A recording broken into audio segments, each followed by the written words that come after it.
Welcome back. Time now for news from the left. Breaking this evening, the Wall Street Journal reporting that Comcast has greenlit a $7 billion spinoff of NBC Universal's cable channels. The company is going to reportedly separate off entertainment and news channels like MSNBC, CNBC, Golf Channel, Oxygen, etc., moving them all away from their main product and the main hub, which is NBC News and also streaming and other things, splitting MSNBC and CNBC away from NBC News. And with that, it's kind of interesting, seeing kind of what that means. Maybe they're believing a little bit less in cable.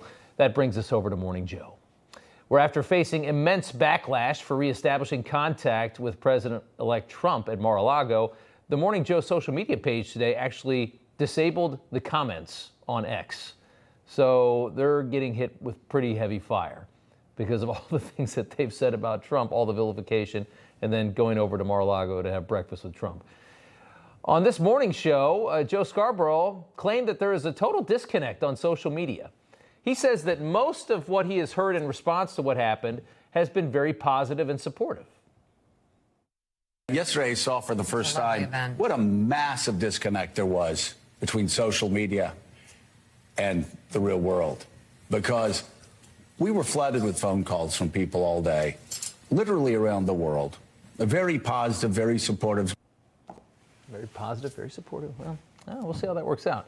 Here's what social media looks like, by the way. Keith Olbermann, one of the loudest voices out there, says Joe's been lying since 1998. And if you go on with Joe, or you watch Joe, you are mainstreaming his self-serving, unprincipled lying. Somebody at MSNBC needs to speak up for the truth and for a network Scarborough is now destroying. There are hundreds of tweets just like that all over the place from people that have been watching this show for a very long time. Jon Stewart, The Daily Show, torched it. Take a listen to this. Joe and Mika Brzezinski Scarborough, who famously warned of the growing threat of Trump's fascism, also had an interesting announcement to make. For those asking why we would go speak to the president-elect during such fraught times, especially between us, I guess I would ask back, why wouldn't we? Because you said he was Hitler. Mr. President, your rhetoric is outrageous. I cannot in good conscience. Ooh, are those macaroons? He is funny. You got to give him that. Next up, CNN's morning host filling in late at night, and I guess he thinks he's clever.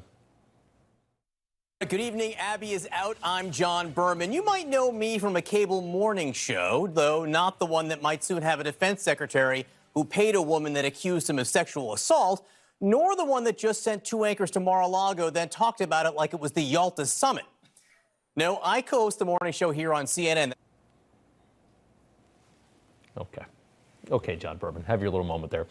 Next up, and finally, J.K. Rowling blasting HBO host John Oliver for saying there's no evidence that trans athletes pose any risk to safety or fairness.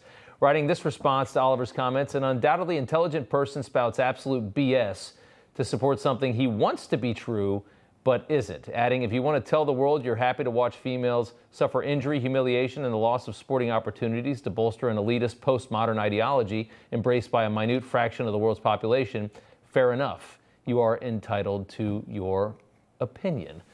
And that's why J.K. Rowling is a great writer, because that was some great writing right there. All right, we got some funny stuff to look at with Joe Biden coming up next. You know, everybody's reporting the same stories, the same spin. You turn the channel, it's always the same. But not us. We're different.